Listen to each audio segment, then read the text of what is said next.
Você vê como é a frequência. Eu estava conversando ali atrás com a minha amiga ali, ó, e aí a gente vê. Às vezes a gente vê o outro com algumas atitudes e a gente acredita que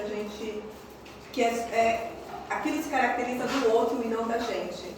E aí quando a gente realmente compartilha, eu acho que essa dinâmica da felicidade, eu acho que ela traz bem isso, né? É a gente olhar o outro e ver se ele pode, eu também posso. E se ele está fazendo e eu não estou fazendo, é sinal que eu não sei alguma coisa que ele sabe. Então, eu acredito que essa conexão realmente da gente estar aqui hoje, num sábado de sol, compartilhando, faz com que cada um receba um pedacinho de um conhecimento, de uma mudança de vida. E eu acredito que isso daí é o que realmente transforma e que realmente faz a diferença. Só para a gente iniciar. Eu vou falar hoje sobre os direitos da mulher empreendedora, que a gente já está realmente nesse mês. Eu acredito que, como o Otávio falou, a gente precisa ver o lado bom.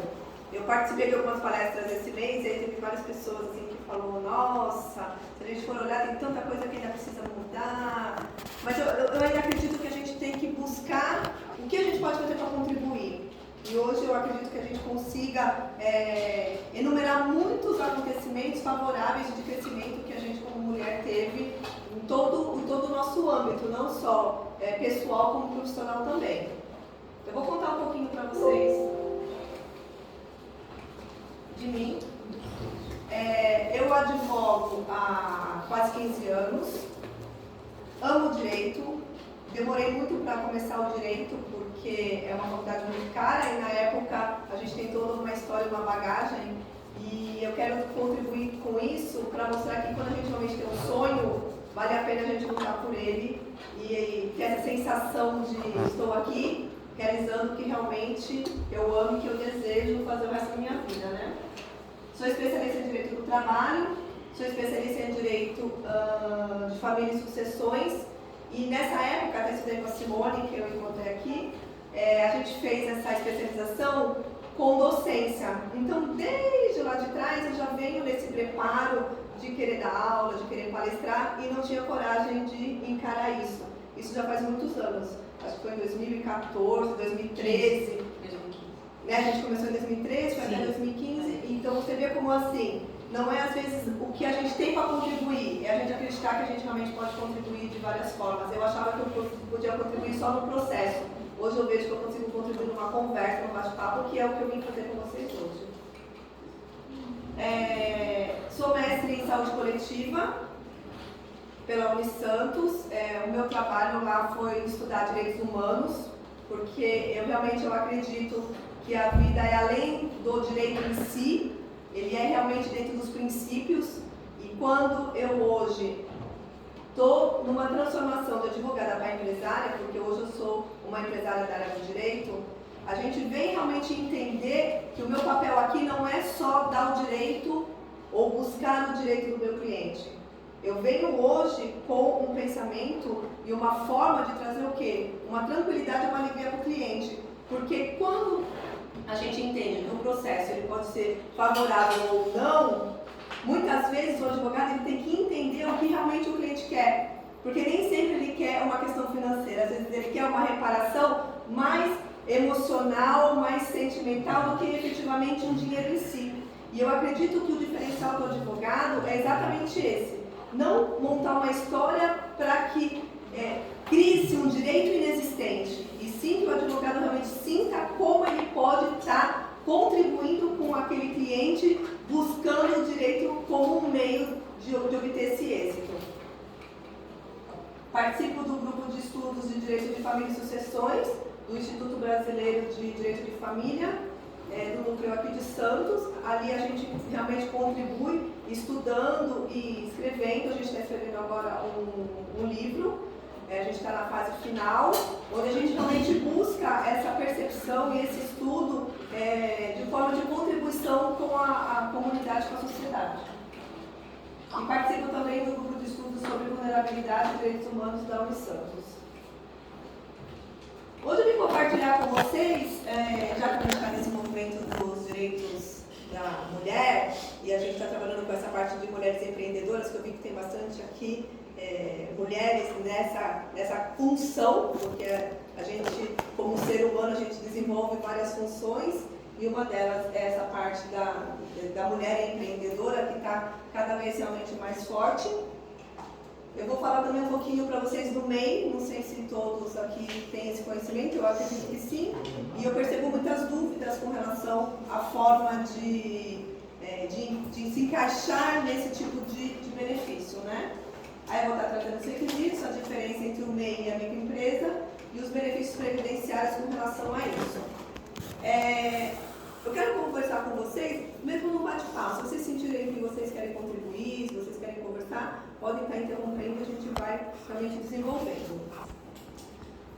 Os desafios da mulher empreendedora, né? Então, se a gente for considerar, historicamente, a gente hoje fala do empoderamento, como é o título realmente do dia de hoje, e o empoderamento ele vem de uma forma muito escalonada. Ele vem realmente de uma parte histórica de mudança de consciência, e eu acredito realmente na mudança de mentalidade. Porque não basta só a gente ter esse direito, a gente tem que entender e absorver esse direito em si. E a mulher hoje, quando ela sai de casa para realmente ter essa parte empreendedora, ela tem muitos desafios. A gente sabe que tem vários estudos que dizem que a mulher recebe menos que o homem ainda hoje. Tem alguns estudos que falam cerca de 30%. A gente sabe que tem essa parte do assédio. A gente sabe que tem toda essa parte que dificulta essa vivência plena da mulher empreendedora. Então, eu acredito que a gente realmente se unir para buscar cada vez mais uma apoiando a outra, para realmente compartilhar essas dificuldades, para que realmente tenha um êxito e consiga realmente melhorar a sociedade. Porque se a gente for considerar, quando a mulher ela tem um cargo de direção numa empresa, a postura dela é completamente diferente de um homem. Porque a forma de trabalhar é diferente. Aqui eu não estou dizendo quem é melhor ou pior, mas são diferentes. Então, eu acho que essa contribuição da gente realmente ter um equilíbrio nesse tipo de relação, eu acredito que realmente faz com que a gente tenha uma sociedade mais harmoniosa. Bom, vou falar agora com vocês sobre o MEI. O MEI ele é chamado de microempreendedor individual. Existem alguns requisitos para que realmente você se encaixe. Então, vamos pensar assim. A gente inicia essa parte empreendedora de forma informal. Eu acredito que a maioria das pessoas é assim, a gente começa fazendo e depois vai arrumando. Eu, como advogada, eu sempre falo para o meu cliente que a melhor forma é a forma preventiva. Porque depois que já está com um problema, é muito mais difícil encontrar uma solução para esse problema. Então, a forma como eu contribuo com o meu cliente depois que me conhece, não pode mais fazer nada sem perguntar. Justamente para a gente poder minimizar os problemas que podem ocorrer da falta de informação, da falta de conhecimento. Então, você começa realmente no trabalho em casa, de uma forma informal. Só que você precisa realmente pagar o INSS, você precisa ter alguns direitos, alguns benefícios que você, de forma informal, você não tem. Então, existe essa parte do MEI, onde tem alguns requisitos, mas a gente tem um faturamento limitado. Quando a gente está no início, realmente, dessa função de empreendedora, é óbvio que a gente ainda está ganhando pouco, porque a gente começa realmente um passo por vez. E muitas vezes, o que eu vejo na prática é a pessoa querendo expandir, o negócio já vai expandindo e como você precisa se encaixar nesse quadrado aqui, você acaba muitas vezes se limitando de crescer, porque daí você vai começar a gastar mais de imposto, você vai começar a pagar mais. Então eu quero contribuir com vocês aqui que pagar imposto é bom, porque significa que a gente está ganhando a mais. Então, se vocês perceberem que realmente vocês já estão no momento de expansão, vocês já estão nesse momento de crescimento, não tenham medo de realmente enfrentar e fazer essa mudança, porque é realmente uma mudança de mentalidade, de percepção, que vai refletir em você e na sua família toda. Eu percebo muita gente assim, nossa, eu não posso fazer mais porque senão eu vou me desenquadrar desse tipo de benefício. E aí eu quero contribuir que realmente a gente tem que sair do MEI para o ME, para a empresa, para a sociedade anônima e o crescimento, porque o crescimento de um contribui para o crescimento dos outros. E aqui a gente tem essa limitação de ter no máximo um empregado. Isso também eu vejo que as pessoas têm uma dificuldade, porque às vezes ela está precisando de mais mão de obra e ela está limitada ali, que ela acaba ficando de forma informal e com isso ela pode ter problemas, mas ainda não consegue ver essa possibilidade de enriquecimento. Dani, deixa eu perguntar. Tem algumas coisas que a gente já leu aí, não sei se todas, sobre um novo enquadramento do MEI. Isso é real, está validado já, tem prazo para entrar em vigência? O que acontece? A legislação, ela toda hora está mudando. Toda hora. Como a minha forma de trabalhar é preventiva, o que eu sempre falo para o meu cliente? Pergunta, porque hoje não está, mas amanhã pode estar. Tanto é que com relação às atividades, as pessoas acham que todo mundo pode ser MEI. E aí a pessoa leva um susto quando ela vê que de repente aquela função que ela vai exercer não se enquadra. Então toda hora está mudando essas informações. Toda hora. Tanto é que eu estava até vendo que tem um projeto de lei fazendo alteração do valor, para aumentar o valor do limite, do faturamento. E os funcionários também, né? Acho que vai passar para 2. Isso. Então por quê? Porque as pessoas estão querendo expandir, só que já não estão mais encaixando aqui. E aí o que acaba acontecendo? Voltando para a informalidade. Porque quando vem no MEI, ele vem para quê? Para regularizar uma situação de falta de documentação, falta de condição de pagamento, de imposto, para você realmente ter benefício e tal. Quando você começa a trabalhar com a irregularidade, com mais um funcionário, faturando a mais e não podendo declarar, você volta para aquele início, que daí perde o sentido do MEI.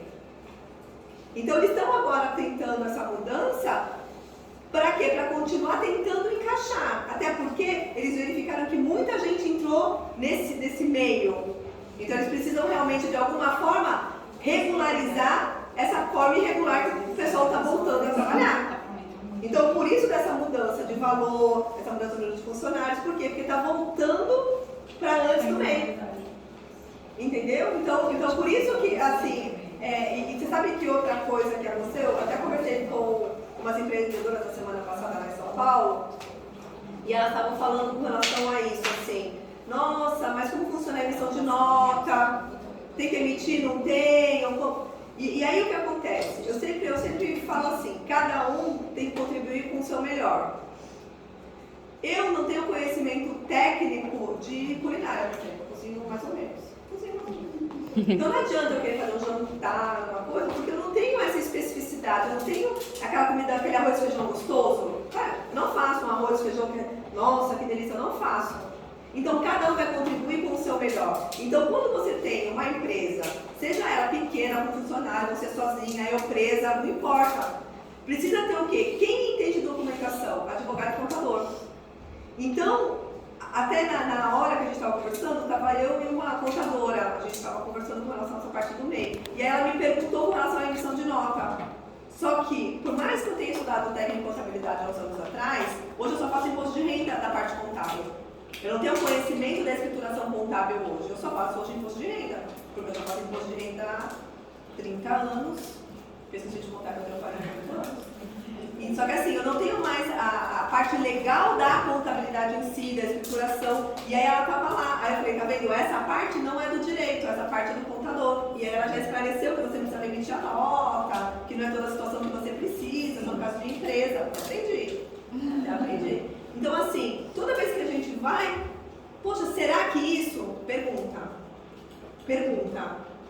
Ah, mas é feia a pergunta, ah, não sei, é boba. Não existe, minha mentora ela fala, não existe pergunta boba.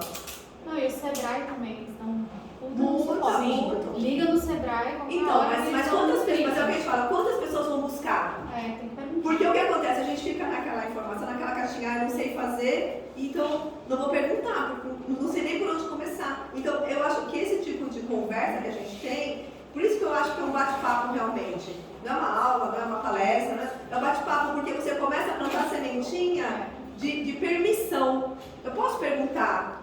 Eu posso... entendeu? Você começa a perceber que a sua dúvida é a dúvida dela. Sim. Aí você tem coragem de falar que a outra não tem. Como eu também não tinha. Eu tinha dúvida, não perguntava. Então, quando uma fala, de repente outras pessoas vão estar com a mesma dúvida. Então, a gente sempre vê, a gente quando começa realmente uma empresa, a gente não faz esse planejamento. A gente não faz, a gente só começa porque tem que ganhar dinheiro, tem que fazer, tem que pagar conta, aí você vai. Aí dali começa a tomar uma dimensão que daí você entra no desespero. E muitas vezes, quando você vai procurar um profissional, já está mais difícil de regularizar isso. Então, toda essa parte de dúvida, assim, eu acredito que tem que marcar um dia para contar para o contador. Olha, minha empresa funciona assim, assim, assim, assim, assim. Tá certo, tá errado? Precisa regularizar alguma coisa ou não? Advogado, olha, preciso fazer isso, isso. É assim, não é? Porque cada um na sua área, cada um na sua especialidade. Que nem a pipoca. Adorei a pipoxi. Não sei fazer essa pipoxi. Então, assim, não adianta, por mais que a gente, eu posso me aventurar a fazer. E pode ficar bom, mas não vai ficar tão bom como aquele que já tem. Eu sempre falo que é aquele ponto. É que nem no processo. O advogado ele pode executar qualquer processo, mas aquela especificidade só quem está na área que sabe. Então, hoje, quando eu me tornei uma empresária do direito, hoje meu escritório ele atende todas as áreas.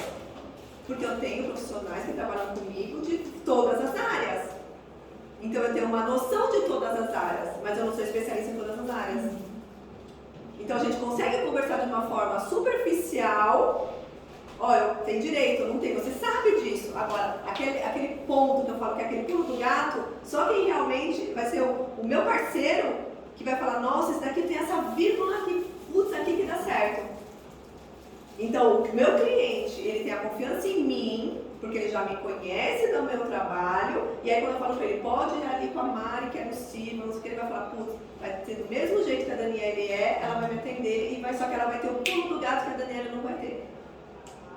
Só que é parceiro, é equilíbrio, é a mesma coisa de vocês empreendedoras. A gente não consegue ficar sozinha. Você precisa realmente ter esse compartilhar. E muitas vezes a gente não forma grupos de empresárias, porque daí foi o que a Simone falou, a gente de mulher, assim, a gente fica com aquele melindre. Eu vou falar, vai ser minha concorrente, não vai ser, tal. A gente tem essa coisa muito ruim. E quando a gente realmente se coloca vulnerável e a gente fala assim, não, vamos trocar, preciso de ajuda, todo mundo vai crescer. Eu sou advogada, a Maria é advogada, a Simone é advogada. Então, assim, o meu cliente, ele vai gostar de mim, do meu jeito, do meu perfil. Porque o profissional bom, nós três somos. Todo mundo vai saber fazer o processo. Agora, aquele tchan que você vai falar, nossa, deu uma liga. O meu cliente não é o cliente dela, não é o cliente dela. Então, todo mundo pode crescer quando a gente melhora a qualidade. Que foi quando ela se apresentou e falou, nossa, a régua agora está lá em cima. Então, todo mundo vai buscar essa régua lá em cima. Que a gente começa a não fazer de qualquer jeito. Isso nada. Porque do jeito que a gente faz uma coisa, a gente faz todas. Então, eu acredito muito nesse movimento que é o que a gente está fazendo aqui. Dani, uma coisa que está ali dos excluídos, funcionário público, quem é funcionário público de tem uma diferença. Ele pode estar fazendo MEI, só não pode vender para a prefeitura. Na realidade, o que acontece? Essa exclusão, ela é especificamente dos federais. Então, são funcionários públicos federais que não podem mesmo. Os estaduais e os municipais, ele tem que ver a legislação própria para poder ver se encaixa ou não. Mas o federal não tem como ser. Então, só o municipal, por isso que a gente fala do detalhe. Quando a gente vai trazer aqui uma explicação, a gente não consegue trazer o seu caso. A gente consegue trazer de uma forma genérica. Agora, a especificidade é só quando realmente você vai falar, tá, o seu caso, como é assim, assim, assim, assim, aí a gente consegue encaixar. Não, perfeito. Eu sou funcionária pública e eu tinha essa dúvida. Mas muita gente não sabe disso. Exatamente. E aí, quando eu fui fazer a palestra na semana passada, que era para empreendedor, que a gente começou, vou falar sobre o que e tal. Putz, fala sobre o MEI. Foi a minha amiga da palestra que falou, fala sobre o MEI, porque o pessoal tem muita dúvida, o pessoal acha que pode tudo e de qualquer jeito. Então, as pessoas, elas entram porque elas sabem que pagam pouco e tem os benefícios. Mas elas não sabem até que ponto tem os benefícios e até que ponto ela deixa de ter benefícios. Então, essa conversa e essa dúvida, ela é muito pertinente porque as pessoas não sabem disso. É igual a função, muita gente não sabe, por exemplo, personal não pode ser MEI. O pessoal acha que pode, entendeu? Aí aqui eu trouxe a diferença do MEI. Se a gente for olhar a relação do faturamento, a gente vê que é um faturamento bem diferente. No caso do empregado, da mesma forma. Opa! E aí o que acontece? Ali eu coloquei obrigatória a contratação do contador quando é MEI. Quando é MEI não tem. Mas aí entra a dúvida que você falou. Você não tem um contador para te orientar, aí você não busca informação do Sebrae de um curso, você pode fazer tudo sozinho, só que a gente não tem o conhecimento técnico para fazer. E essa falta do conhecimento técnico faz com que a gente faça muitas vezes errado, achando que está acertando. Então, quando está escrito que é obrigatório ali, eu entendo que aqui também tem que ser. Por mais que não seja mensal, sempre, mas você precisa ter uma conversa para poder ter pelo menos um direcionamento de como que você deve proceder. Essa parte aqui eu achei bem legal, porque assim, uma especialidade que eu tenho é de direito previdenciário. E aí está escrito assim na lei, necessário estar em dia com o pagamento, porque tem muitos casos que acabam atrasando o pagamento no dia a dia. E para você ter direito aos benefícios, ele tem que estar em dia.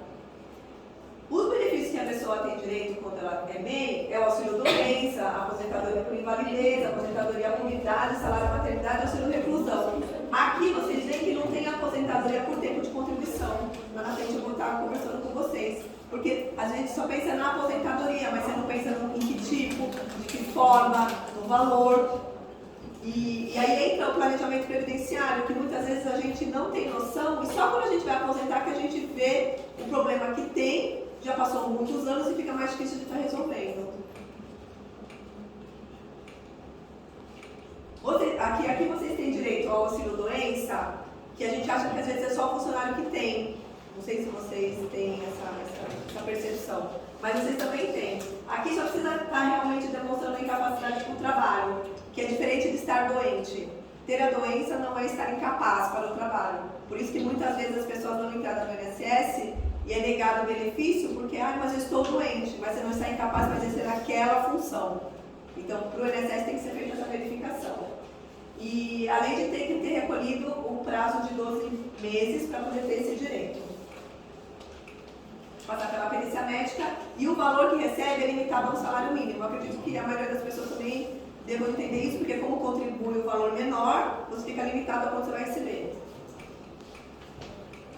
Aqui é a aposentadoria por invalidez. A única observação que eu queria fazer aqui, é que assim, a aposentadoria por invalidez é aquela pessoa que realmente ela está por um período incapaz de realmente desenvolver o trabalho dela sem essa previsão de alta. E aí tem uma perícia que é feita a cada 2 meses, não necessariamente é feita, mas a lei fala que tem que fazer, que foi quando teve alguns anos atrás, muitas pessoas que estavam aposentadas há muito tempo, e aí o INSS chamou e mandou fazer a perícia, que daí teve toda aquela volta ao trabalho depois de milhares de anos. Então assim, a lei fala que realmente precisa ser feito isso. Aqui eu também trouxe uma observação que eu achei muito importante para compartilhar com as pessoas, que tem muita gente que precisa de cuidados, que não consegue se manter sozinho devido à sua doença, devido ao problema que tem. E a lei, ela permite que você tenha um acompanhante e dá um benefício, um aumento do benefício de 25%. Eu não sei se aqui a maioria das pessoas sabem, mas muita gente tem esse tipo de problema e não sabe que pode requerer esse benefício. E 25%, mesmo que seja sobre o salário mínimo, é um valor considerável para você poder ter uma ajuda, né? A aposentadoria por idade, teve essa mudança da lei, mas eu acredito que todo mundo também já saiba dos requisitos, que tem que ter a idade, mais um tempo de contribuição, né? A aposentadoria especial, que serão só os casos de quem está exposto a agente perigoso e insalubre. Que aqui seriam assim, que está exposto a explosivos, seriam realmente algumas funções muito específicas que a gente como empreendedor é mais difícil de estar realmente desenvolvendo esse tipo de função. Aqui o que acontece? Esse tipo de aposentadoria, pela lei, você precisa discutir judicialmente para ter esse direito, desse enquadramento. Porque de forma administrativa, o INSS ele acaba indeferindo esse tipo de direito. Então você até pode requerer administrativamente, mas o INSS não tem deferido, por quê? Porque na lei, no caso do MEI, como tem toda essa diferenciação de custo, ele acaba não fazendo esse tipo de pagamento. Aqui, aposentadoria por tempo de contribuição. Hoje, com a mudança da reforma previdenciária, é um tipo de direito que acaba ficando cada vez menor. Por isso que o pessoal discutiu assim, nossa, agora está começando na carreira vai ser mais difícil de aposentar por tempo de contribuição. Mas quem já está há muito tempo trabalhando, que tem um tempo realmente de contribuição, no caso do MEI, que só recolhe os 5%, ele não pode receber essa aposentadoria se ele não fizer o pagamento complementar. E muitas pessoas aqui não sabem desse detalhe. Porque ela fala, nossa, eu tenho tantos anos de contribuição, eu poderia me aposentar. Só pode se fizer o recolhimento. E aqui, lembrando, é um recolhimento de 15% todos os meses, mais multa, juros e correção. Então, teria que fazer uma matemática para verificar até que ponto vale a pena. E eu sempre falo isso, tem que perguntar. Porque às vezes a gente acha assim, nossa, não vale a pena. E você vai fazer, às vezes, essa matemática, vale a pena fazer. Então, sempre tem que realmente ter esse questionamento. E essa é uma informação que a maioria das pessoas que são MEI, elas não sabem. Elas acham que vai aposentar, que tem o tempo e vai aposentar. Minha mãe só descobriu isso na aposentadoria. E aí eu acho que é uma coisa importante, até você ter compartilhado isso, que eu gosto muito de trabalhar na forma preventiva. E a gente acha que para aposentar é só quando já está nos prestes a aposentar que vai procurar um profissional para poder verificar. Só que o que acontece? Existe empresa que não dá baixa lá no sistema, então fica em aberto. Se não tiver a data baixa, você não consegue fazer a aposentadoria, você tem que dar a informação. A empresa muitas vezes não existe, você não tem documento, você não tem como comprovar. Imagina, 20 anos para trás, 15 anos para trás. Eu tenho um caso bastante interessante no escritório, no caso de um empresário, que ele recolhia sobre um salário mínimo e meio. Porque ele falou, vou me aposentar com um salário mínimo e meio, melhor que um salário mínimo. Aí ele fez um levantamento com um advogado há uns 2 anos atrás. Aí ele falou, não, quando estiver perto de me aposentar já está tudo certo. Aí ele falou, olha, Daniela, eu quero agora que você faça, tal. Eu falei, vamos fazer. Quando a gente fez a verificação, o que acontece? A estimativa que ele vai receber de valor de aposentadoria por idade é de um salário mínimo. Aí eu falei para ele, a gente fez aqui a verificação, você vai aposentar em abril de 2024 por idade, porque é o melhor benefício do que o tempo de contribuição, porque dele não tem todo o tempo de contribuição. Mas é com salário mínimo. Aí ele olhou para mim e falou assim, não, eu fiz alguma coisa errada, tem alguma coisa errada, se eu recolho sobre um salário mínimo e meio. Aí eu entendi que eu tinha que explicar de uma forma diferente para o meu cliente. Por quê? Vocês já devem ter ouvido falar do fator previdenciário. O fator previdenciário é uma fórmula matemática que é feito o cálculo da sua aposentadoria. Esse cálculo ele é utilizado a idade da pessoa, o tempo de contribuição e a estimativa de vida da pessoa estimada pelo IBGE. Quando coloca essa matemática, o valor da sua aposentadoria reduz drasticamente em alguns períodos. Por quê? Porque a ideia desse fator é fazer com que a pessoa trabalhe mais e se aposente mais longe do que poderia. Então, quanto mais tempo eu trabalhar, menor esse fator, mais eu vou ganhar. Quanto mais rápido eu me aposento, maior esse fator, menos eu ganho. A matemática é essa. Então, ele que está recolhendo sobre um salário mínimo e meio, ele só vai receber o salário, justamente porque vai ter esse fator previdenciário. Aí, então, essa verificação fez com quê? Com que agora ele só recolha sobre o salário mínimo. Porque como ele é autônomo e ele recebe, porque a gente sabe que matematicamente, contabilmente, a gente nunca faz realmente a declaração do valor total que você recebe de prolabore. Você coloca um prolabore menor e você pega a distribuição de lucros e você faz a sua movimentação financeira ali.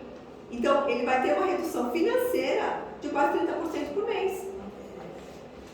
E aí, a gente fazendo essa verificação, o tempo que ele tem de contribuição dá o direito a ele de ficar até 24 meses sem recolher e mesmo assim ter direito ao benefício com o valor da mesma forma, no caso dele. Então, quer dizer, a gente está em fevereiro de 2023, ele vai aposentar em abril de 2024, ele pode ficar sem recolher esse tempo todo que ele vai ter o mesmo direito. Então, financeiramente, vai economizar todo esse dinheiro. E aí, economizando isso, ele vai poder investir, vai poder, enfim, melhorar a condição de vida dele. Então, por isso que a gente entender que isso tudo aconteceu, porque ele já tinha feito um planejamento há 2 anos atrás. E aí eu tenho vários clientes que vai aposentar daqui a 2 anos, que está faltando um monte de documentação para dar baixa, para regularizar, para ajustar, e que a empresa já fechou, está vendo de que forma que a gente vai precisar de uma ação judicial. No caso, quando a gente já regulariza tudo isso com antecedência, eu sempre falo para o meu cliente, a aposentadoria por idade é assim, aposentou hoje, amanhã eu dou entrada, pronto. A gente não perdeu tempo. Porque você imagina, mas você fez aniversário, deu entrada, deu problema, volta, corrige, resolve, perde tempo, dá entrada de novo, deu entrada de novo, perdeu tempo. Porque a aposentadoria era no momento que você dá a entrada e recebe. Se você, é óbvio que você tem um recurso e tal, mas assim, se você não conseguiu regularizar naquele tempo, você tem que dar entrada novamente. E aí, dar entrada novamente, aquele tempo que passou, você perdeu. Então, o planejamento é o momento do quê? Da gente olhar como está a minha vida hoje, para que eu tenha uma ideia como ela vai ficar amanhã. Eu tive uma outra cliente que ela estava recolhendo um código de contribuinte individual, ela está trabalhando no exterior, e aí ela está fazendo recolhimento, só que o contribuinte individual não pode. Por quê? Porque ela tem que demonstrar que ela está trabalhando aqui no Brasil, e ela não está trabalhando no Brasil. Mas ela, como facultativa, ela pode fazer a contribuição de forma voluntária, assim como é aquela contribuição da dona de casa, do estudante, ela pode, então ela vai ter 2 aposentadorias, uma no exterior e uma aqui, mas com esse código, não com o código de empreendedor individual, contribuinte individual. Então, no planejamento que a gente verificou que estava errado o código, já fomos para ajustar, agora está tudo certinho. Então, você percebe a importância da gente perguntar, tá tudo certo o caminho que eu estou seguindo? E aí vai dar a tranquilidade, que é o que eu falo, né? O que eu proporciono para o meu cliente é essa tranquilidade, essa alegria de repente você ter um êxito, não muitas vezes num processo 100%, porque a gente sabe que o processo, o advogado ele não é o responsável pelo êxito do processo, ele é responsável por preparar o processo. O advogado ele é responsável por fazer o processo perfeito e verificar se o cliente tem a possibilidade do direito ou não. Agora, se vai ganhar ou se não vai, não depende do advogado. Então, o cliente, ele estando consciente disso, ele sabe que se acontecer uma coisa ruim no processo dele, ele fala, nossa, eu sei que foi feito tudo da melhor forma possível. Tem esse quentinho no coração de você realmente saber que tudo que podia ser feito foi feito naquele momento. Agora, não tem como realmente garantir. Então, essa tranquilidade que eu acredito que é o que eu busco no meu trabalho. Aí a gente tem os benefícios por dependência, que eu acredito também que vocês saibam, né? A pensão por morte e o auxílio reclusão é no caso de se a pessoa comete algum crime e é preso, né? E regime fechado, os dependentes têm esse direito. Isso tudo a gente está falando para quem contribuiu como MEI, né?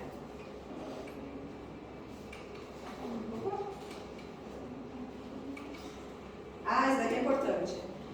Vocês sabem que a pensão por morte agora ela tem uma limitação de tempo de receber, né? Dependendo da idade do cônjuge que está vivo, é o tempo que vai receber a pensão por morte. Antigamente não, antigamente morria e ficava a vida inteira recebendo. Agora tem uma tabela, eu não achei interessante trazer a tabela em si, mas só mesmo da gente despertar essa curiosidade, que se acontecer, a gente sabe que tem uma diferença. E aí aqui eu trouxe uma frase que eu gosto bastante, que é uma pessoa inteligente resolve o problema e um sábio o previne. Então eu acredito que esse é uma forma realmente da gente sempre estar uma contribuindo com a outra e com isso a gente realmente está minimizando os problemas. Muito obrigada, Camila Contada.